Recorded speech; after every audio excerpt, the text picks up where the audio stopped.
Bapak Ibu Saudara, hari ini kita masuk ke dalam satu minggu di dalam kalender gereja yang disebut dengan Minggu Trinitas atau minggu setelah Pentakosta minggu lalu dan minggu pertama sebelum kita masuk ke dalam yang namanya minggu-minggu biasa. Apa artinya minggu-minggu biasa? Minggu-minggu biasa adalah masa sebuah season dalam kalender gereja di mana gereja Tuhan tidak merayakan hari raya besar apapun. Ya, kita baru lewat masa raya Paskah dan nanti masa raya besar di dalam kalender gereja kita itu Natal ya. Dan sebelum Natal itu ada Advent, maka masa antara itu disebut sebagai minggu-minggu biasa.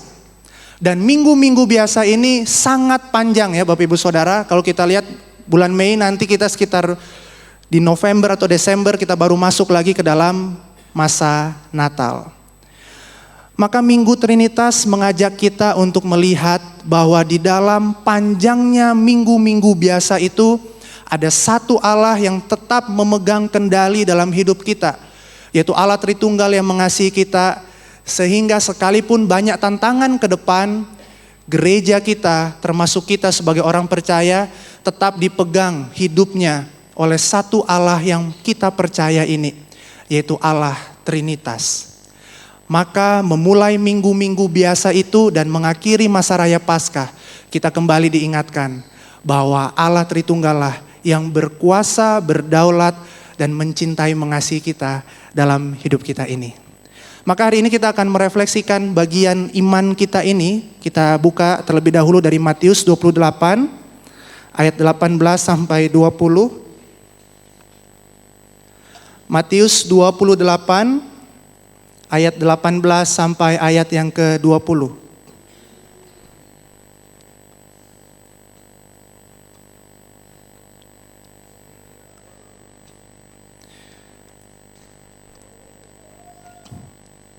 Mari kita melihat masing-masing, saya akan bacakan buat kita. Yesus mendekati mereka dan berkata, "Kepadaku telah diberikan segala kuasa di surga dan di bumi. Karena itu pergilah, jadikanlah semua bangsa muridku, dan baptislah mereka dalam nama Bapa dan Anak dan Roh Kudus, dan ajarlah mereka melakukan segala sesuatu yang telah kuperintahkan kepadamu. Ketahuilah, aku menyertai kamu senantiasa sampai akhir zaman." Sedemikian jauh pembacaan firman Tuhan. Bapak Ibu Saudara, suatu waktu seorang yang bernama Agustinus, ini seorang teolog, bapak gereja yang terkenal, orangnya pinter banget.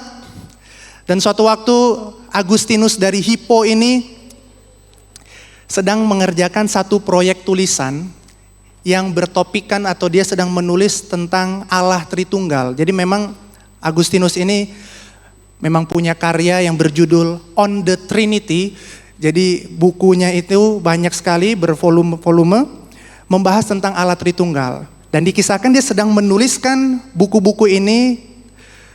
Dan satu waktu karena biasa ya namanya menulis, kalau rekan-rekan pernah nulis skripsi atau lagi nulis tesis, disertasi, pasti capek ya. Dan dia memutuskan untuk refreshing dulu. Berjalan di pantai dekat tempat tinggalnya. Menarik sekali di pantai ini Bapak Ibu Saudara, dia bertemu dengan seorang anak kecil yang sedang menggali lubang pasir. Dan di tangan anak kecil itu ada sebuah kerang yang dimana dia bisa mengambil air laut itu dan menaruh di lubang pasir yang ia gali di pantai pasir itu.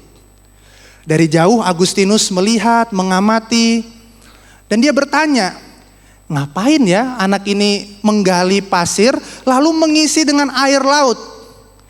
Sehingga Agustinus penasaran dan dia mendekat kepada anak itu dan dia berkata, "Apa yang kamu lakukan, anak kecil?" Si anak kecil itu menjawab, "Aku hendak memindahkan air laut ini ke lubang pasir yang aku buat." Agustinus yang logis, yang pintar, dia pasti langsung menjawab dan kebingungan ya. "Apa? Itu mustahil lah. Ngapain engkau memindahkan air laut ke lubang pasir yang kecil itu? Gak mungkin, ini mustahil, ngapain? Wahai anak kecil, engkau melakukan itu?" Menarik sekali jawaban anak kecil ini kepada Agustinus seperti ini, Bapak Ibu Saudara.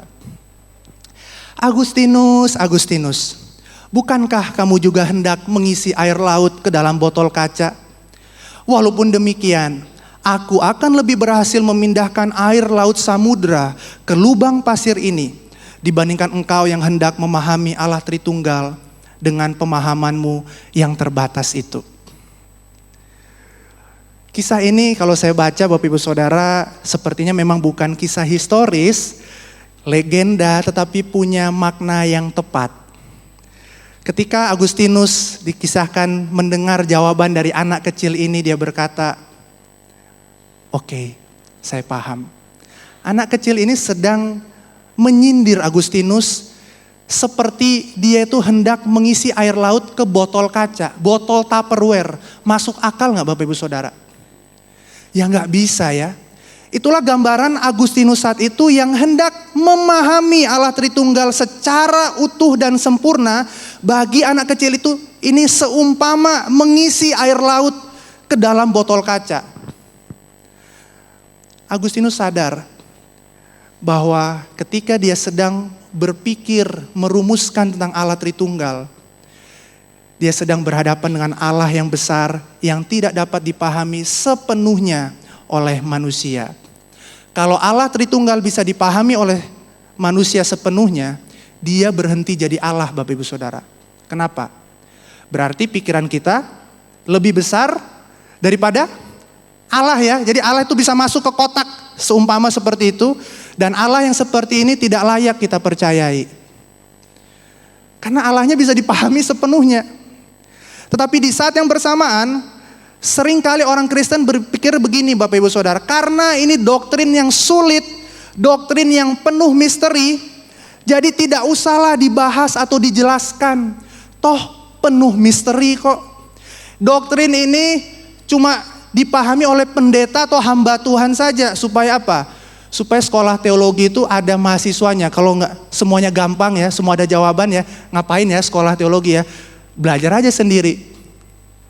Supaya ada kerjanya ya Bapak Ibu Saudara ya, hamba Tuhan itu. Yang penting kan beriman saja, berbuat baik. Percaya saja pada Tuhan yang mungkin bagi kita abstrak. Dan biarkan yang sulit-sulit itu kita taruh di ujung ruangan. Dan biarkan itu bagi mereka yang mampu saja. Bapak Ibu Saudara, bedakan doktrin Tritunggal yang sulit dijelaskan karena ada misteri dan malas menjelaskan. Itu dua hal yang berbeda Bapak Ibu Saudara. Dikatakan doktrin Tritunggal itu misteri karena apa? Ada yang tidak disingkapkan. Tetapi tidak semuanya tidak disingkapkan. Karena apa? Karena kita punya Alkitab Bapak Ibu Saudara. Maka kita perlu memahami Allah Tritunggal, kita bisa menjelaskan Allah Tritunggal sejauh Alkitab mewahyukannya pada kita. Yang tidak diwahyukan, itulah yang misteri. Bukan berarti semuanya misteri, lalu kita akhirnya bilang gak usah dijelasin, gak usah dipahami. Itu malas Bapak Ibu Saudara ya. Bedakan yang tidak disingkapkan yang adalah misteri, dan yang disingkapkan di dalam Alkitab yang bisa kita pelajari. Dan Allah Tritunggal ini doktrin yang sentral loh Bapak Ibu Saudara. Allah kita sendiri. Dan kalau kita bilang ini sesuatu yang hanya di awang-awang saja tanpa bisa kita hidupi, maka celakalah kita. Karena kita sedang mengabaikan sesuatu yang sangat penting dari iman kita itu sendiri. Maka hari ini Bapak Ibu Saudara, kita mau belajar dalam Minggu Trinitas ini tentang Allah Tritunggal, sedangnya dari 3 poin ini bagaimana Allah Tritunggal itu menjadi sumber dari gereja, bentuk dari gereja, dan tujuan dari gereja. Karena tahun ini kita punya tema besar, kita adalah gereja. Maka kita akan melihat bagaimana Allah Tritunggal ini kita pahami dalam kehidupan beriman kita. Dan khotbah kali ini bukan kelas katekisasi ya Bapak Ibu Saudara ya. Saya tidak akan menjelaskan secara filosofis teologis. Kalau Bapak Ibu Saudara pengen tahu bisa ngobrol langsung saja. Saya akan lebih banyak membahas tentang refleksi iman. Bagaimana kita merefleksikan iman kita kepada Allah Tritunggal. Setidaknya kita perlu paham dulu ya Bapak Ibu Saudara ya. Allah Tritunggal itu 3 apa? 3 pribadi, 1 hakikat. Tiga pribadinya dapat dibedakan satu sama lain. Bapa bukan anak, anak bukan Roh Kudus bukan Bapa. Tetapi ketiganya bukan tiga Allah, tapi satu Allah. Itu sebenarnya paling dasar saja Bapak Ibu Saudara. Dan hari ini kita akan melihat dalam 3 poin ini. Sumber kita akan melihat pribadi Bapa, bentuk kita akan melihat dari pribadi anak, dan tujuan dari pribadi Roh Kudus. Tapi jangan menganggap ada 3 Allah ya. Makanya setiap kata yang besar itu Bapa misalkan di bawahnya tetap saya tulis ya. Ada kata anak dan Roh Kudus. Supaya apa? Supaya kita tidak melihat seolah-olah ada 3 Allah. Bukan ya. Tetapi saya ingin menyorot satu pribadi dalam satu poin itu. Agar kita bisa lebih memahami dan memaknai akan alur khotbah yang akan kita sama-sama pelajari. Kalau kita pisahkan semua jadi triteisme Bapak Ibu Saudara ya. 3 teis Allah. Kita tidak menyembah 3 Allah ya. Tapi satu Allah dalam 3 pribadi. Maka malam ini mari bersama-sama dengan saya kita pelajari bagian ini sekalipun tidak mudah. Tapi saya akan berusaha menjelaskan sesederhana mungkin ya Bapak Ibu Saudara ya. Yang pertama, mari kita melihat poin yang pertama. Allah Tritunggal sebagai sumber dari gereja, kita belajar dari pribadi Allah Bapa. Menarik sekali Bapak Ibu Saudara, kalau kita memahami iman kita, gereja itu biasa dipanggil sebagai anak-anak Allah. Ya, misalkan di Efesus 1 ayat 4 sampai 5 di sana dikatakan, dalam kasih Ia telah menentukan kita dari semula melalui Yesus Kristus untuk menjadi anak-anaknya sesuai dengan kerelaan kehendaknya. Pertanyaannya, mengapa kita bisa disebut atau dipanggil sebagai anak-anak Allah? Iya kan?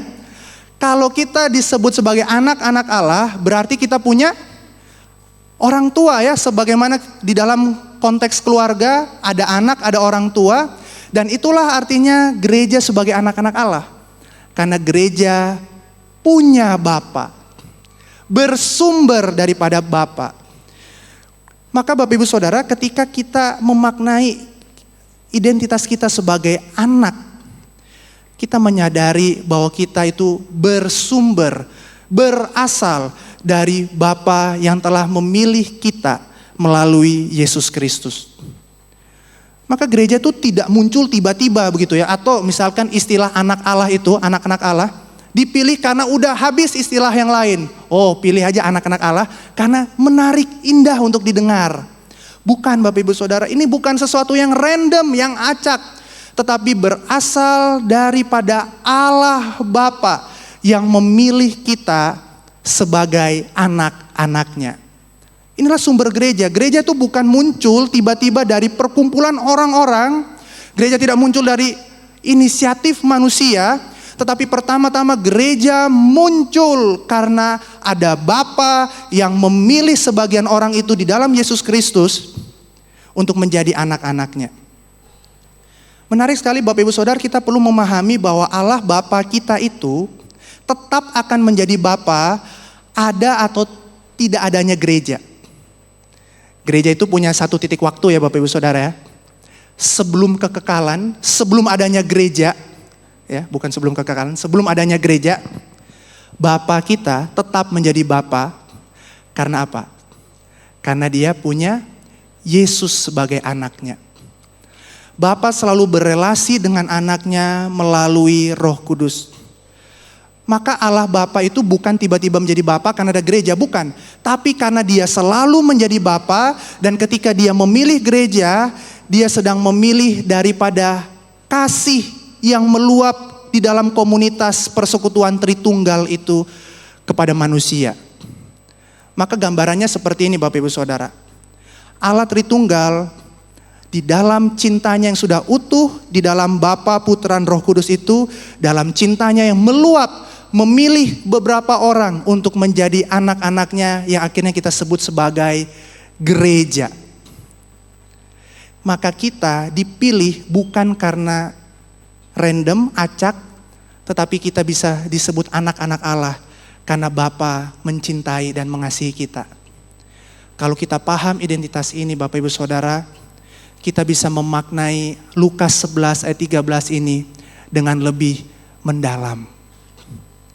Jadi jika kamu yang jahat tahu memberi pemberian yang baik kepada anak-anakmu, apalagi Bapamu yang di surga, Ia akan memberikan Roh Kudus kepada mereka yang meminta kepadanya.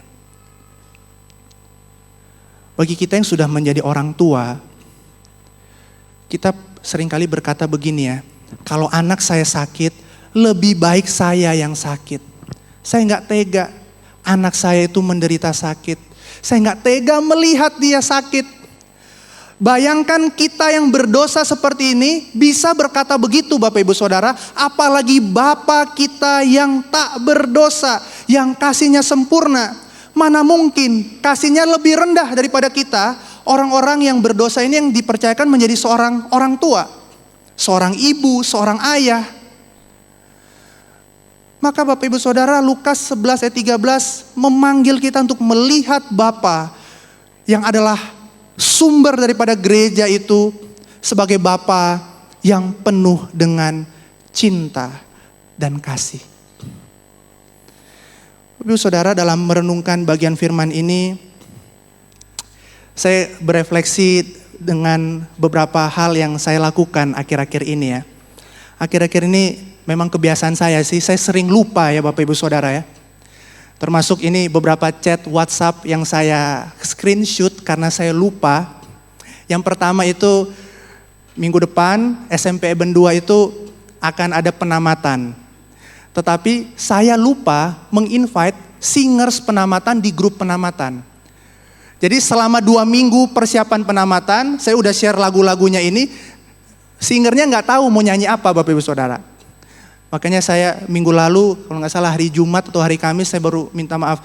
Sorry ya, saya baru sadar selama ini rekan-rekan singer itu nggak ada di grup. Yang kedua, itu hari kunjungan visitasi siswa di Eben. Guru saya udah bilang, "Contoh mau kunjungan atau tidak?" Aduh sir, saya lupa. Saya lupa hari ini kunjungan, tunggu ya, ada pertemuan sebentar. Yang ketiga, ini barusan juga, saya lupa jadwal Bapak Ibu Saudara, akhirnya sedikit berantakan. Saya bilang, sorry saya lupa, yang ini saya kelewatan. Bapak Ibu Saudara, saya merenungkan begini. Ini chat WhatsApp, jadwal pribadi, itu sebenarnya masih bisa saya kontrol loh. Saya masih pegang HP, saya masih bisa mencatat dan lain sebagainya. Tetapi toh saya lupa juga. Saya merenungkan begini Bapak Ibu Saudara ya, betapa rapuhnya manusia, fragile. Kalau mungkin kita itu bagasi, kita itu udah ditempel stiker, setidaknya saya lah ya, ditempel stiker fragile itu sekujur tubuhnya. Betapa sering saya lupa, dan bukankah kelupaan kita, saya yakin kita juga pernah lupa, seharusnya mendorong kita untuk apa? Tidak mengandalkan diri sendiri. Ini masih jadwal Bapak Ibu Saudara yang lupa. Kita melihat di dalam hidup kita pergumulan itu lebih bervariasi dan kompleks loh Bapak Ibu Saudara. Ekonomi yang sulit. Barusan saya cek tiket Manado Jakarta itu 3,4 juta Bapak Ibu Saudara. Itu sudah bisa saya cek ya. Saya ke Vietnam dengan harga tiket yang sama. Rupiah tembus 17.900 dan kebanyakan barang yang kita beli itu impor ya. Jadi banyak sekali hal-hal yang harga barang naik dan lain sebagainya, pasti saya percaya beberapa dari antara kita juga merasakan dampak daripada pelemahan ekonomi ini. Bukan hanya itu Bapak Ibu Saudara, pergumulan di tengah keluarga. Ada yang merasakan keluarga-keluarga yang berat sekali pergumulannya, yang mungkin di dalam segala pergumulan akhirnya keluarga itu tidak bisa bersatu lagi. Kita sudah berusaha memegang tapi nggak bisa. Ada rencana-rencana yang sudah kita pikirkan, sudah kita rancangkan, kita harapkan, tetapi tidak terlaksana. Saya sudah berharap mau menikah di umur begini. Saya sudah berharap saya mau pacaran dengan orang ini. Tetapi toh ada restu yang mungkin tidak diberikan, ada uang yang mungkin belum terkumpul, ada faktor-faktor yang akhirnya kita merasa tidak bisa, dan akhirnya kita bertemu dengan jalan buntu. Bukankah ini menyadarkan kita, Bapak Ibu Saudara, betapa rapuhnya manusia? Kalau kita mau sombong, baru kita bisa bilang, oh saya bisa kok tanpa Tuhan. Tapi jujurlah dalam hidupmu Bapak Ibu Saudara, sebenarnya kita juga capek menghadapi ini semua.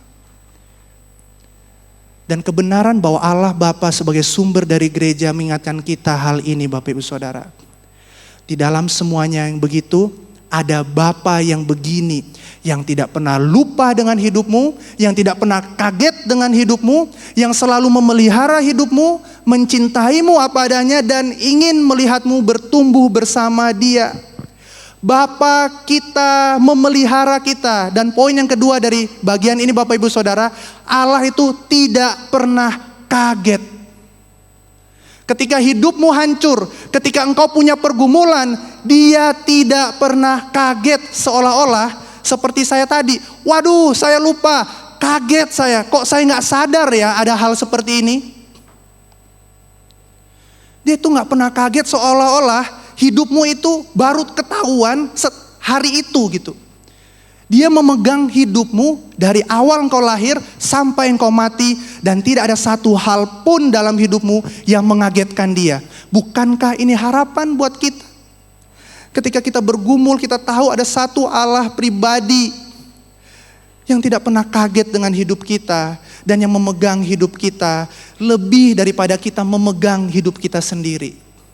Itulah Bapa kita. Itulah artinya kita sebagai anak-anak Allah yang bersumber daripada Bapa yang memelihara hidup kita masing-masing.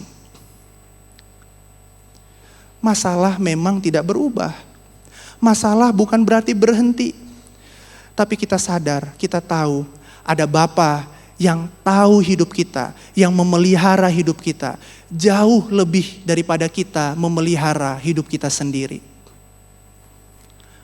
Maka di dalam pergumulanmu Bapak Ibu Saudara, kalau engkau tahu ada Allah Bapa yang begitu mengasihi engkau, jangan kehilangan harapan.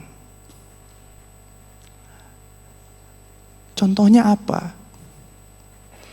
Tetap berdoa Bapak Ibu Saudara. Doa itu tanda kita masih berharap. Dan kalau kita masih berdoa, kita sedang masih percaya ada Bapa yang memegang hidup kita.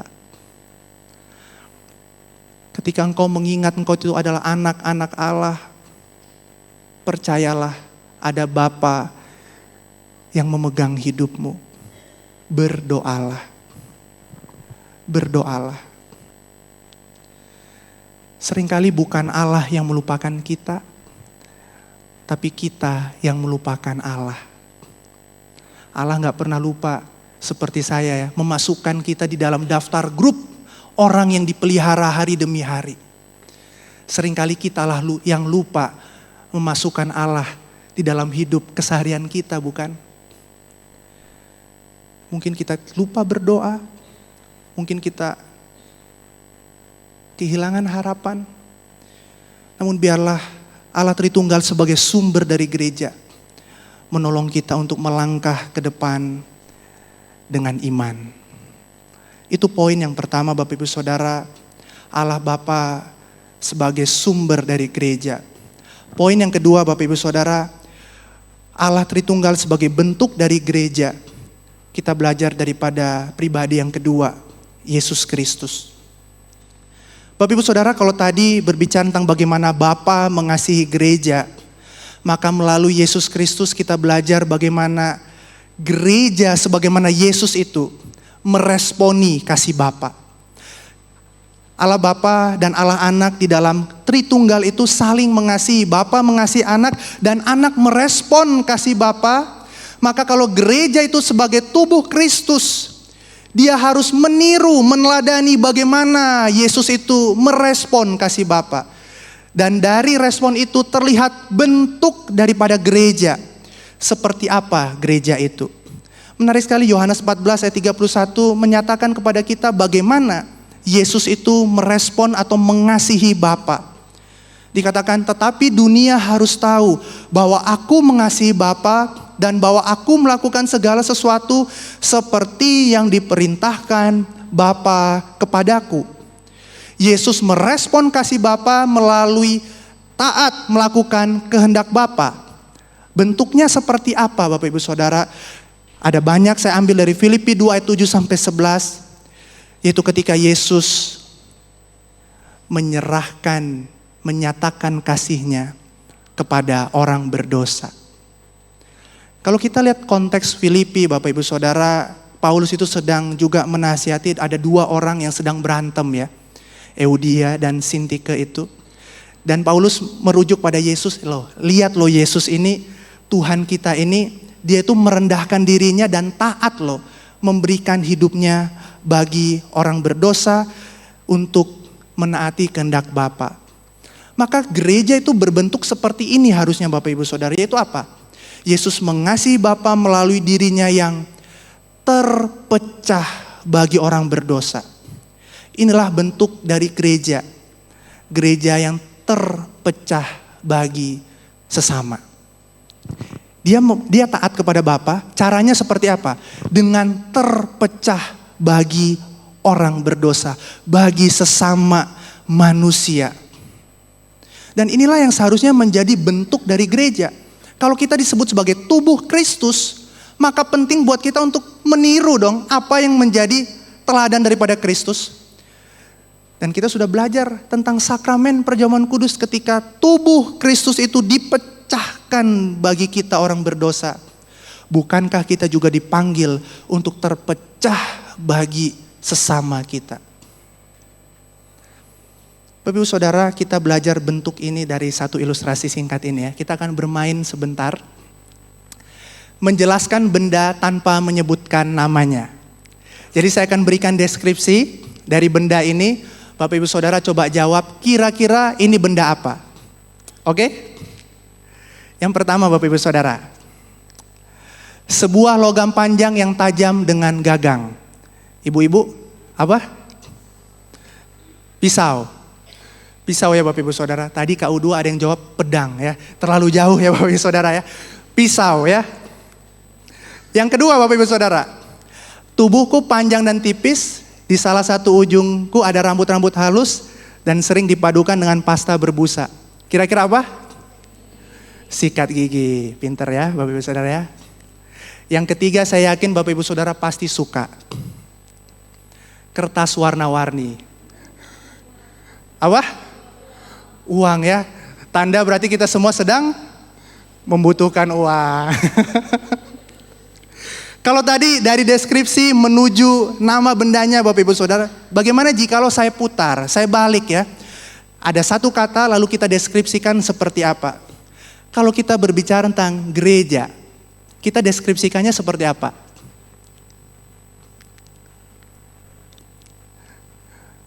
Apa? Orang, oke. Jawab saja pribadi ya. Kali ini pakai jawaban saya dulu ya. Sebuah komunitas yang hidup mau mendengarkan orang lain, tidak mementingkan diri berarti menolong mereka yang sedang kesusahan dan mengabaikan kepentingan diri demi orang lain. Bukankah ini yang digambarkan oleh Yesus Kristus ketika dia ada di dunia? Dia mendengarkan orang yang sedang kesulitan, dia menolong mereka yang sedang kesusahan, dan dia merendahkan dirinya. Dikatakan Filipi, Yesus yang setara dengan Allah, tidak menganggap kesetaraan dengan Allah itu sebagai milik yang harus dipertahankan. Tetapi telah mengosongkan dirinya dan mengambil rupa sebagai hamba, taat sampai mati. Bukankah ini gambaran gereja mula-mula Bapak Ibu Saudara ketika dikatakan semua orang itu yang telah menjadi percaya tetap bersatu dan segala kepunyaan mereka adalah kepunyaan bersama dan selalu ada dari mereka yang menjual harta miliknya lalu membagi-bagikannya kepada semua orang sesuai dengan keperluannya masing-masing.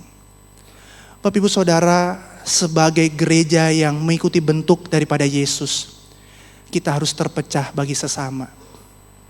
Lihatlah sekelilingmu Bapak Ibu Saudara, bantulah mereka yang perlu ditolong. Bukankah ada banyak orang di sekitar kita yang sedang membutuhkan bantuan? Dan seringkali bukan hanya kita menolong hanya dengan uang Bapak Ibu Saudara atau materi, tapi bisa dengan apa? Suara doa-doa kita. Telinga kita untuk mendengarkan orang lain.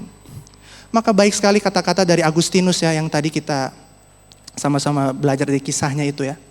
All men are to be loved equally, but since you cannot do good to all, you are to pay special regard to those who, by the accidents of time or place or circumstance, are brought into closer connection with you. Agustinus berkata begini Bapak Ibu Saudara, kita memang perlu mencintai semua orang, tetapi karena kita nggak bisa mencintai semua orang, perhatikan baik-baik mereka yang ada di sekitarmu. Yang karena kebetulan waktu, tempat atau keadaan terhubung lebih dekat denganmu. Bukankah itu keluarga kita, tetangga kita, rekan kerja kita, yang mungkin sedang membutuhkan pertolongan tangan kita. Bagi kita yang punya lebih banyak berkat, bukankah saatnya inilah, di saat-saat seperti ini kita bisa berbagi dengan mereka. Kita terpecah bagi mereka. Dan mungkin ini bukan hanya berbicara tentang keluar, tapi juga di tengah keluarga kita. Sebagai orang tua, kita mau belajar mendengarkan pendapat anak-anak kita. Sekalipun kita sadar kita lebih dewasa, lebih tua dari mereka. Dan anak-anak juga belajar mendengarkan pendapat orang tua. Suami istri saling mendengarkan satu sama lain. Bukankah itu juga bentuk kita tidak mementingkan diri sendiri dan mau belajar berbagi hidup dengan orang lain? Seringkali kita merasa diri lebih tahu, lebih hebat, lebih baik dari orang lain, sehingga kita menutup pintu uluran tangan kita, tangan kasih kita kepada orang lain. Saya nggak bilang Bapak Ibu Saudara iman Kristen itu hanya berbuat baik ya. Kita perlu juga mengatakan firman Allah secara verbal, mengabarkan Injil, itu betul. Tapi seringkali kita terlalu banyak pemahaman iman, terlalu banyak pemahaman teologis, tapi lupa mengulurkan tangan bagi mereka yang sedang membutuhkan. Kita perlu dua-duanya. Tapi hari ini saya mau fokus pada bagian yang satunya. Hal-hal yang praktis, yang konkret, yang bisa kita lakukan. Yesus berkata apa? Orang miskin itu selalu ada pada kita. Kita gak perlu tunggu satu waktu tertentu baru kita bisa menolong. Dan Yesus berkata apa? Ketika ada orang-orang yang bertanya, kapan Tuhan kami itu melayani Engkau? Ketika Engkau memberi aku makan pada orang yang kelaparan, mengunjungi aku di penjara, memberi aku pakaian ketika aku telanjang. Bukankah itu gambaran terpecah bagi dunia Bapak Ibu Saudara? Lihatlah seperti lilin Bapak Ibu Saudara. Lilin, ada enggak kita lihat pasang lilin, dia makin tinggi ke atas? Ada enggak? Kalaupun ada kita pasti langsung lari ya. Karena ini pasti bukan natural, ini pasti ada kuasa kegelapan ini. Lilin tiba-tiba bukan turun ke bawah tapi naik ke atas. Tapi seringkali kita sebagai orang Kristen mau jadi terang tapi gak mau habis bagi orang lain. Kalau Yesus dari atas turun ke bawah, saya dari bawah ingin naik ke atas. Lebih untuk diriku sendiri. Tamak dengan harta, dengan uang. Kemarin saya nonton Pesta Babi. Saya melihat ada tanah-tanah milik orang adat Papua yang dirampas untuk pembangunan yang tidak manusiawi sebenarnya. Dan kalau kita lihat orang-orang itu sebenarnya satu orang saja yang sudah begitu kaya, tapi masih mau lagi lebih kaya. Hartanya triliunan Bapak Ibu Saudara. Tapi masih mau, belum puas. Hati-hati Bapak Ibu Saudara kalau kita begitu tamak dan akhirnya tidak mau habis terbagi bagi orang lain. Mungkin juga begini Bapak Ibu Saudara, kalau uang saya bisa kasih ke Tuhan, tapi kalau waktu, Tuhan yang ini jangan ya. Yang ini saya tidak mau habis. Ini buat saya sendiri. Kalau uang mungkin gak apa-apa. Tapi kalau waktu, Jangan. Begitu juga sebaliknya. Biasanya Tuhan meminta sesuatu yang begitu kita genggam erat supaya kita tahu tidak ada yang terlalu berharga yang bisa kita genggam di dunia ini, yang tidak bisa kita berikan kepada Tuhan. Maka berilah hidupmu, Bapak Ibu Saudara. Roma 12 ayat 2 berkata apa? Persembahkanlah hidupmu sebagai persembahan yang hidup, yang kudus dan yang berkenan. Hidup. Allah menuntut hidup. Dan hidup itu habis bagi orang lain. Tentu saya nggak bilang kita ini harus mati-matian, akhirnya kita mengabaikan diri sendiri. Bukan. Memberi hidup tentu dengan tepat, dengan sehat. Kita perlu juga melihat pada diri sendiri, betul harus seimbang. Tapi jangan diri sendiri melulu, sampai kita lupa kepada orang lain. Hiduplah seperti Yesus, yang kalau orang lihat, orang itu langsung tahu ini gereja, ini pengikut Kristus. Itulah artinya gereja berbentuk seperti Kristus. Bapak Ibu Saudara, itu poin yang kedua. Poin yang ketiga dan yang terakhir. Allah Tritunggal sebagai tujuan dari gereja. Kita belajar daripada pribadi Roh Kudus. Kalau tadi kita sudah belajar bahwa tujuan gereja itu adalah menjadi serupa dengan Kristus. Berbentuk seperti Kristus. Pertanyaannya, kita mampu gak melakukannya sendirian?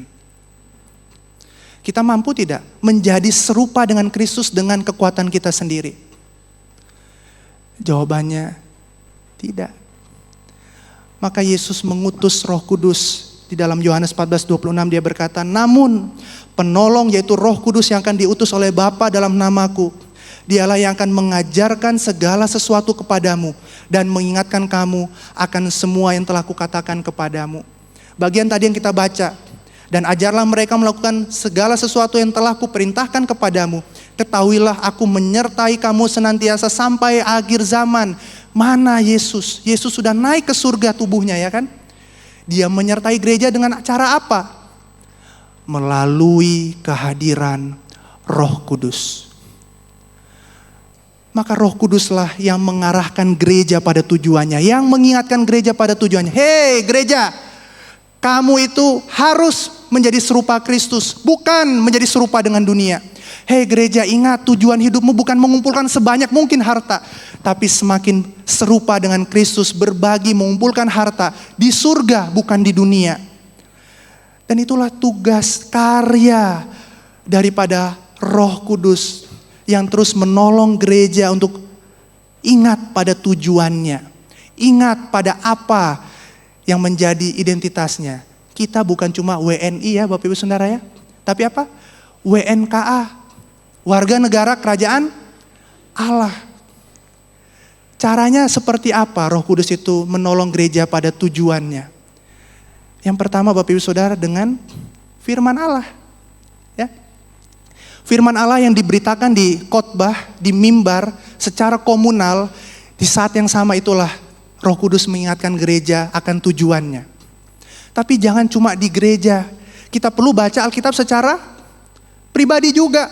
Karena apa? Karena kita sering lupa. Maka dua hal ini penting Bapak Ibu Saudara ya. Beribadah secara komunal, komunitas, persekutuan, betul penting. Tapi betul juga perlu membaca Alkitab secara pribadi. Tapi jangan cuma baca Alkitab pribadi, gak pernah datang ke persekutuan, ke gereja. Salah juga, karena kenapa? Kita bisa tersesat. Karena kita perlu membaca Alkitab di dalam komunitas iman yang membaca Alkitab juga. Dan itulah yang menolong kita untuk mengingat pada tujuan hidup kita di dunia melalui karya Roh Kudus. Tapi bukan hanya melalui firman Bapak Ibu Saudara. Karya Roh Kudus itu juga bisa berbentuk seperti ini. Ini screenshot chat dari teman saya Bapak Ibu Saudara. Yang satu waktu saya sedang bergumul, saya curhat ke dia, dia langsung bilang begini, Bim lebih baik ngapain waktu dipakai untuk berdoa. Saat itu saya ingat, saya tidak ingat tentang doa. Tapi ketika teman saya ngomong seperti ini, saya langsung sadar, saya harus berdoa. Bukan bentuk chat mungkin, tapi sesederhana, Bim lagi kosong, gas, langsung telepon, ngobrol. Seringkali Roh Kudus menolong kita melalui kehadiran apa Bapak Ibu Saudara? orang-orang di sekitar kita yang mencintai dan mengasihi Tuhan. Tadi malam, ini teman-teman dari kampus saat saya, semuanya hamba Tuhan, semuanya khotbah hari ini. Di gerejanya masing-masing. Dan entah mengapa tadi malam kami tiba-tiba, yuk doa. Dan jujur di dalam pergumulan menyiapkan khotbah yang gak mudah. Menyiapkan khotbah itu kalau cuma sekedar menuliskan naskah itu gampang Bapak Ibu Saudara. Yang melakukan firman itu yang susah. Dan saya bergumul sekali melakukan kebenaran firman ini. Dan ketika saat itu, teman-teman saya datang dan ngajak untuk doa. Saya kembali diingatkan bahwa ada Tuhan yang membersamai persiapan khotbah saya ini. Sesederhana berdoa bersama Bapak Ibu Saudara. Mungkin itu juga berbicara tentang komunitas gereja Tuhan yang Tuhan utus di sekitarmu. Ini persekutuan hamba Tuhan. Maka penting sekali Bapak Ibu Saudara untuk kita punya komunitas. Jangan hidup sendirian Bapak Ibu Saudara. Maka Ibrani berkata apa? Jangan menjauhi diri dari pertemuan-pertemuan ibadahmu. Karena apa? Karena Tuhan tahu kita itu gak bisa hidup sendirian. Kita butuh teman, rekan perjalanan. Yang ketika kita sudah hilang arah, Dialah yang memegang kita dan menguatkan kita. Bapak Ibu Saudara, seringkali dalam pergumulan hidup saya selalu bilang begini ke Tuhan. Bukan selalu ya, sering ngomong begini. Tuhan, ini pergumulan berat. Saya gak bisa lihat Engkau. Saya gak bisa raba Engkau. Saya butuh yang terlihat, mana Engkau. Ini orang-orang di sekitarmu ini. Yang bisa Engkau raba, yang bisa Engkau dengar suaranya, yang Engkau bisa pegang tubuhnya itu. Itulah bentuk penyertaan Tuhan dalam hidupmu. Ketika engkau membutuhkan sesuatu yang terlihat, terdengar, Allah menyapamu melalui kehadiran orang-orang percaya yang mencintai Tuhan. Indah sekali kalau kita memaknai Allah Tritunggal dalam cara yang seperti ini, Bapak Ibu Saudara. Maka Bapak Ibu Saudara, mari jangan melihat doktrin Tritunggal hanya sebagai suatu doktrin yang sulit, yang hanya dipahami oleh mereka yang belajar. Ini adalah doktrin yang harus kita hidupi. Bapa sebagai sumber yang memelihara hidup kita. Yesus Kristus sebagai bentuk dari gereja, yaitu gereja yang terpecah bagi sesama. Dan Roh Kudus yang selalu bersama-sama dengan kita dalam perjalanan hidup kita. Allah Tritunggal yang seperti inilah yang disembah orang Kristen. Yang seharusnya membuat setiap dari kita bangga jadi orang Kristen. Yang seharusnya membuat kita bisa berharap kepada Tuhan di tengah pergumulan iman kita. Allah seperti inilah yang mengundang kita untuk berelasi. Dan ingat Bapak Ibu Saudara, ketika hidupmu seperti kehilangan pegangan, ada satu tangan yang selalu memegang tanganmu ketika tanganmu itu gagal menggapai Tuhan. Itulah tangan Allah Tritunggal. Jangan kecewa sama Dia. Dia selalu memberikan yang terbaik yang mungkin memang tidak bisa kita pahami sekarang. Yang tidak bisa kita pahami kenapa ini terjadi Tuhan. Tapi percayalah pada hati Bapa. Roma 8:28 ya. Allah bekerja dalam segala sesuatu untuk mendatangkan kebaikan bagi kita yang mengasihi Dia. Inilah Allah Tritunggal yang akan terus memegang tangan kita selama minggu-minggu biasa yang panjang itu sampai kita bertemu pada masa raya Natal. Amin. Mari kita menundukkan kepala kita Bapak Ibu Saudara, kita berefleksi sejenak dalam kehidupan kita.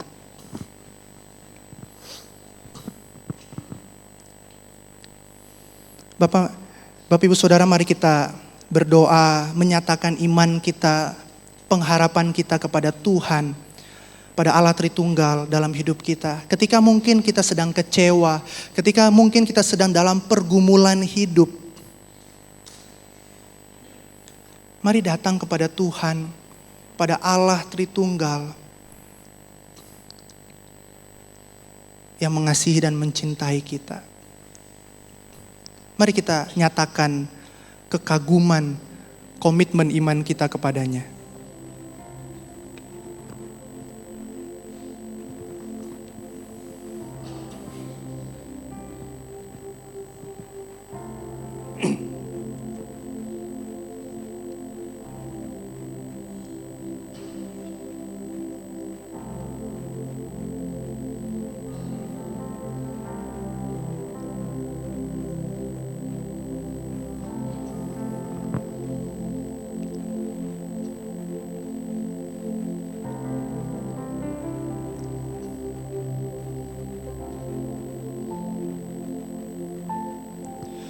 Mari yang kedua, kita mengingat orang-orang di sekitar kita. Adakah mungkin kesempatan bagi kita bisa berbagi kasih dengan mereka, menyatakan sebagaimana Kristus terbagi, terpecah, habis bagi sesama. Seumpama lilin itu, mari kita juga berdoa, biar Tuhan juga memberikan kita kesempatan untuk melakukan hal yang sama di dalam konteks hidup kita masing-masing. Mari kita berdoa.